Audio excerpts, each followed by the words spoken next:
Dobrý deň, tak niečo by som vám chcel povedať o voľne dostupnom výukovom softveri Setera.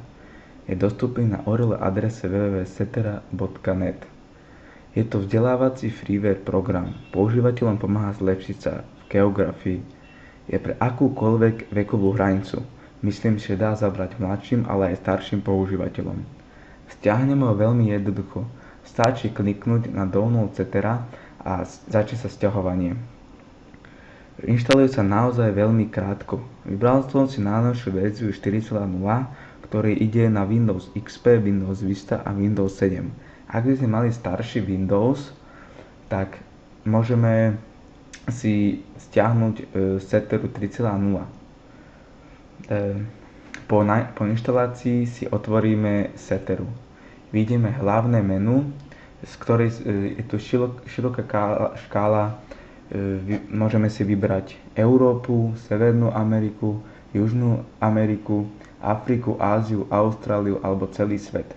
Ak zaklikujeme napríklad Austráliu, na mape sveta sa zvýrazní zelenou farbou. Vybral som si svet. Po zakliknutí sveta sa pod mapou sú cvičenia, ktoré patria do tejto časti kategórie. Po výbere kontinentu si môžeme vybrať cvičenie, či chceme spoznávať krajiny, hlavné mestá, vlajky alebo jednotlivé mesta štátov. Zaklikneme si vlajky a dáme spustiť. V pravom hornom rohu máme zadanie, ktorú vlajku máme hľadať. Máme hľadať Spojené kráľovstvo. Zaklikneme Spojené kráľovstvo. Ďalej máme hľadať Španielsko, zaklikneme Španielsko, Indiu. Ak nevieme, ktorá vlajka je India, tak po troch pokusoch sa zvýrazní červenou farbou, aby sme vedeli, ktorá vlajka je India, aby sme sa aspoň niečo naučili. Práve v tomto ide, v tom programe, o to ide. Dobre, môžeme si reštartovať program a ísť odznova.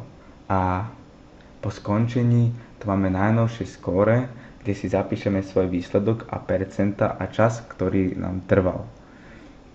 OK, môžeme skončiť program. Môžeme si nastaviť aj v pravej časti jazyk, či chceme češtinu, alebo aj iné škály jazykov.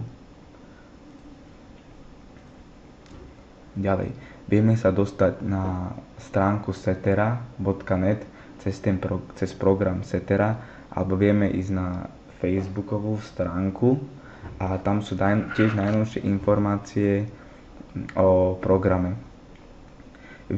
Program je dostupný na iPhonech, na iPadoch a na Macoch. Program môžeme študovať aj online cez setera.net.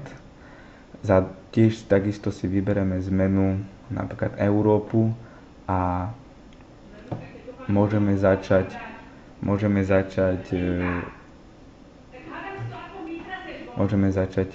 študovať. Na setera.net tiež môžeme vidieť najnovšie informácie a pridané jazyky alebo ďalšie vynovenosti ohľadne programu Setera. A môžeme si aj pozrieť, kto je zakladateľom programu. Ďakujem za pozornosť, dovidenia.